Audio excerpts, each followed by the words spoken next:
নমস্কার viewers, finance with Malay চ্যানেলে আপনাদের স্বাগত।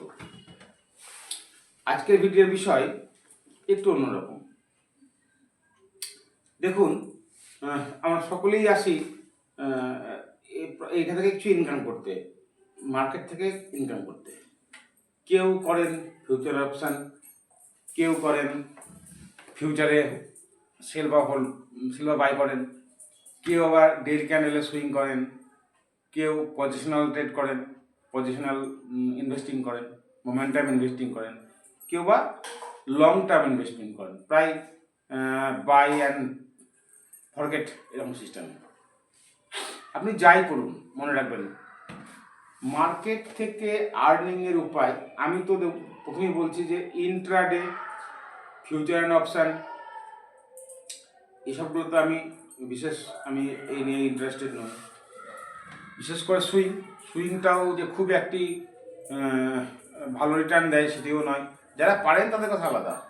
ইন্ট্রাডে থেকে অন্ততপক্ষে ইন্ট্রাডে থেকে দূরে থাকুন।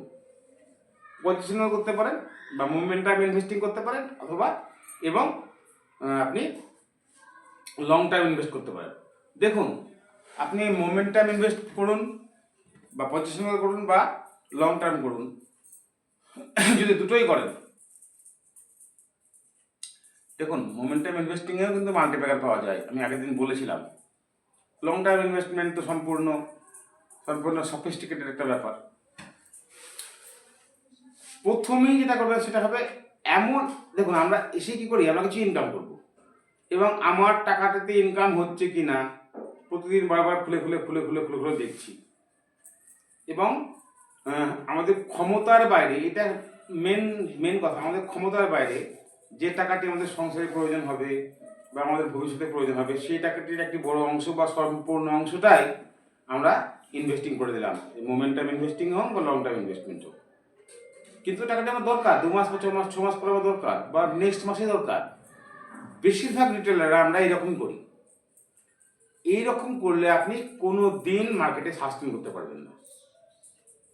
মনে রাখবেন, একটি কথা মাথার মধ্যে ভরে নেন, পয়সার সঙ্গে ডিটাচমেন্ট তৈরি করুন। যে টাকাটি ইনভেস্ট করেছেন আপনি নিজেও জানেন না যে সেই টাকাটি আপনার আদৌ লাভ হবে কিনা। এটা তো আপনি জানেন যে আমার লাভও হতে পারে, লসও হতে পারে। সুতরাং যে টাকাটি, প্রথম জিনিস, যে টাকাটি আপনি মার্কেটে ইনভেস্ট করবেন, সে মোমেন্টামই হোক বা লং টার্মই হোক, সেই টাকাটির উপরে আশা করবেন না। আশা করবেন না মানে কি? দেখুন, আশা আবার দুরকম হয়।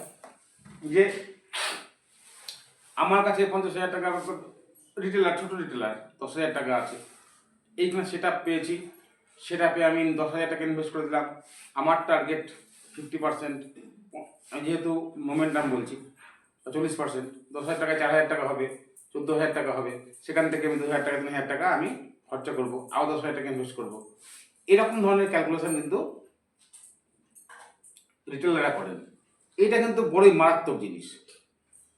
সেই আপনি সম্পদশালী হবেন তখনই যখন ওই টাকাটি আপনার প্রয়োজন হবে না, যেটি আপনার সংসারে প্রতিদিন, হোক না সেটা 500, হোক না সেটা 1000। আমি কথার জন্য বলছি, ছোটো ক্যাপিটালে কিছু হয় না, বহুদিন সময় লাগবে।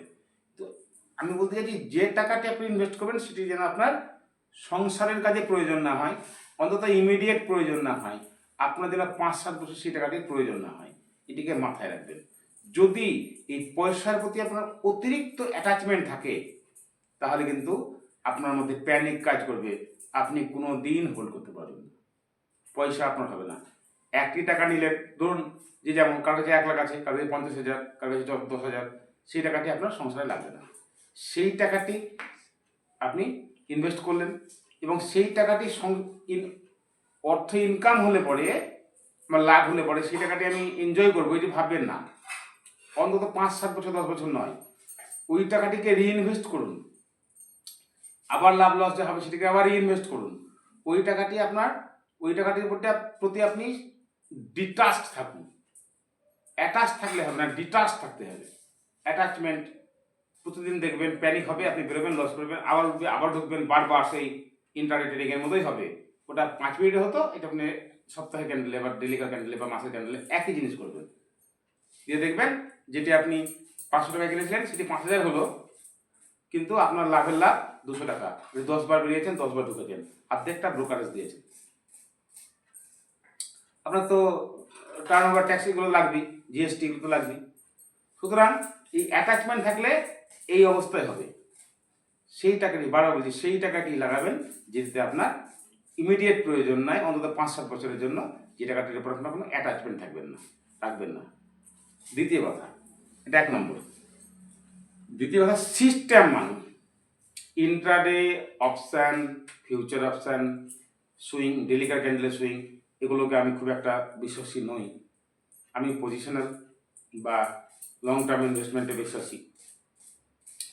আপনি যেভাবে ট্রেড নেন না কেন, আপনি যেভাবে ট্রেড নেবেন, আপনি ফান্ডামেন্টাল দেখে ট্রেড নিয়েছেন, well and good, very good. আপনি পড়াশোনা করেন, রিসার্চ করেন, কোম্পানির প্রতি আপনার ফেথ আছে, আপনি ইনভেস্ট করলেন। কোম্পানি ফান্ডামেন্টাল খারাপ হয়ে গেল, আপনি বেরিয়ে গেলেন। সিস্টেম মানুন। সবসময় টাকা দেখবেন না, ক্যান্ডেল দেখবেন না। কখন ঢুকবেন তার একটা সিস্টেম থাকবে, কখন বেরোবেন তার একটা সিস্টেম থাকবে, পার্সিয়াল বুকিং করবেন কিনা তার একটা সিস্টেম থাকবে, টোটাল আপনি বেড়ে যাবেন কিনা তার একটা সিস্টেম থাকবে। দেখুন, এই সিস্টেমটি কি মৌলাবাবু কি বলছে বা অমুক ইউটিউবার কি বলছে, এই পরের শুনে যতক্ষণ আপনি পরের স্ট্র্যাটেজি মেনে মেনে চলবেন না, ততক্ষণ পর্যন্ত আপনার কোনোদিন কোনো পয়সা হবে না। সেখানে তো আপনার নিজের ফেথ নাই, নিজের বিশ্বাস নাই। যেটা আপনার সম্পূর্ণ নিজের ফেথ থাকবে, নিজের বিশ্বাস থাকবে, নিজের একটা পার্টিকুলার স্ট্রং সেট আপ থাকবে, স্ট্রং ফেথ থাকবে, স্ট্রং সেটা সিস্টেম বলবো, সিস্টেম থাকবে, তখনই আপনি মার্কেট থেকে পয়সা ইনকাম করতে পারবেন। আর মনে রাখবেন, একদিন দুদিনে আপনার পয়সা হবে না, ওয়েলথ হবে না। ওই ট্রেডিং করে পয়সা ইনকাম করা যায়, দুদিনে সেই পয়সাটা চলেও যায়। ইনভেস্টমেন্ট করে আপনার ওয়েলথ ক্রিয়েট হয়। ওয়েলথ ক্রিয়েট তখনই হবে যে টাকাটির উপর আপনার অ্যাটাচমেন্ট থাকবে না। আর ওয়েলথ ক্রিয়েট তখনই হবে যেটা আপনি নির্দিষ্ট সিস্টেমে মেনে, আপনার সিস্টেমে মেনে ইনভেস্ট করেছেন বা এই সিস্টেমে মেনে কাজ করেছেন। এবার এই সিস্টেম বহু রকম হয়, সেই নিয়ে তো আমাদের কন্টিনিউয়াস আলোচনা চলছেই, সেগুলো চলবে। অনেকেই একটু আকর্ষণীয় ভিডিও হলে বেশি করে ভিউ দিচ্ছেন, বেশি করে লাইক দিচ্ছেন, কিন্তু এই কথাটা কেউ 90% ট্রেডার বা ইনভেস্টররা লস খায় এই কারণ তাদের না আছে কোনো সিস্টেম, না আছে কোনো মানি ম্যানেজমেন্ট মানে অ্যাটাচমেন্টের পয়সা তারা মার্কেটে লাগায়, তাড়াতাড়ি বড়লোক হওয়ার আশায় প্রতিদিন প্রতি মুহূর্তে ক্যান্ডেল দেখে এবং লস খায়। আশা করি আমি কি বলতে চাইলাম আপনারা বুঝতে পেরেছেন। যদি বুঝতে পারেন, যদি কেউ একজন ইনভেস্টরও যদি আমার কথাতে সুফল পায়, তো আমার এই ভিডিও করার সার্থকতা হবে, সার্থক। দয়া করি বুঝতে পেরেছেন, লাইক করবেন, শেয়ার করবেন, সাবস্ক্রাইব করবেন। নমস্কার।